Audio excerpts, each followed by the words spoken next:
سے اس مبارک مرکز کی ہمیشہ ہر نوع کی ظاہری باطنی حفاظت فرمائے اور ہر نوع کی ترقیات سے اس کو مالا مال فرمائے۔ یہ مرکز معمولی چیز نہیں ہے۔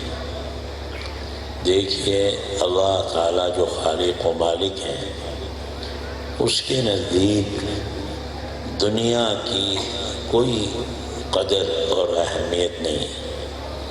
دنیا کا مال و دولت، عیش و عشرت کا سامان، ہیرے جواہرات، سونا چاندی، ان سب کی اللہ خالق و مالک کے ہاں ذرہ برابر قدر و قیمت نہیں ہے۔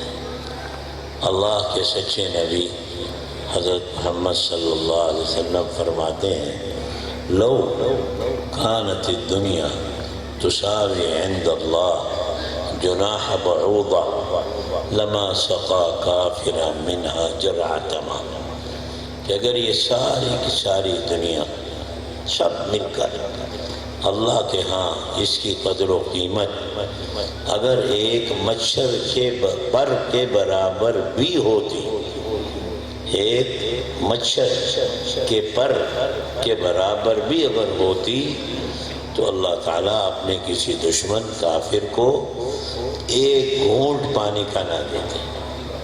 لیکن چونکہ اس دنیا کی اللہ کے ہاں کوئی قدر و قیمت نہیں ہے، اور جو خالق اور مالک ہوتا ہے وہی صحیح ہر چیز کی قیمت اور ویلیو جانتا ہے۔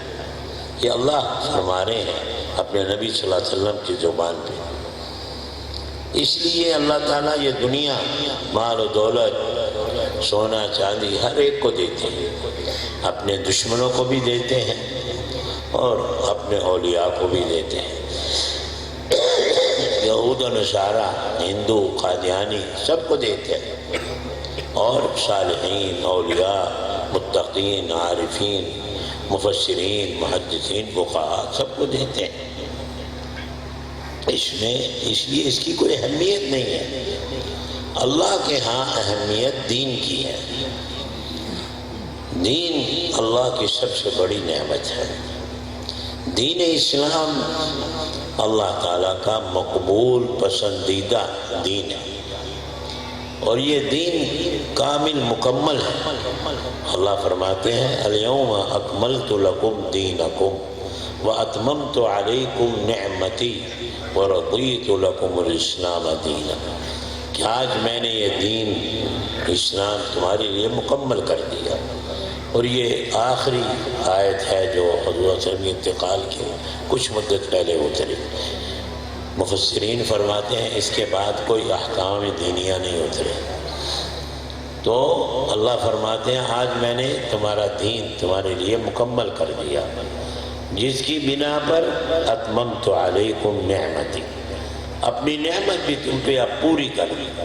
یہ اللہ کی سب سے بڑی نعمت ہے دین اسلام۔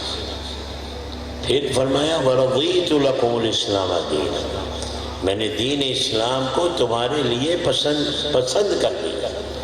یہ اللہ کا محبوب پسندیدہ دین ہے۔ یہ دین اللہ کا کامل اور مکمل دین ہے۔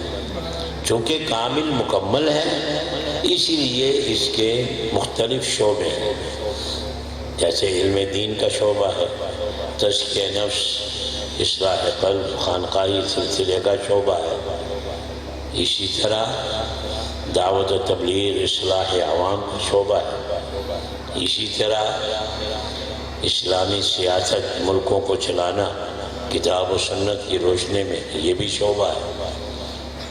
اسی طرح کفار، دشمنان اسلام پہ غلبہ حاصل کرنے کے لیے، دین کو غالب کرنے کے لیے جہاد کا شعبہ ہے۔ اسی طرح قحط زدہ، آفت زدہ، زلزلہ زلزال وغیرہ جہاں آفتیں آئیں ان کی مدد کرنے کا، یہ بھی دین اسلام کا ایک اہم شعبہ ہے۔ یہ مختلف دین کے شعبے ہیں۔ ان سب شعبوں کے مسائل، احکام، فضائل قرآن و سنت میں بھرے پڑے ہیں۔ ان دین کے شعبوں میں اللہ تعالیٰ کے ہاں سب سے اعلیٰ شعبہ قدر و قیمت کے لحاظ سے وہ علم دین کا شعبہ ہے۔ تمام ائمہ کے نزدیک بدون اختلاف علم دین کا شعبہ یہ سب سے اونچا اور بلند شعبہ ہے۔ اللہ تعالیٰ اس مرکز علم کو قائم دائم رکھے، ہر نوع کی ترقیات سے نوازے۔ آپ حضرات کی یہاں اس علم دین حاصل کرنے کے مقصد کو اللہ قبول فرمائے، مبارک فرمائے۔ پھر علم دین کے مختلف انواع ہیں،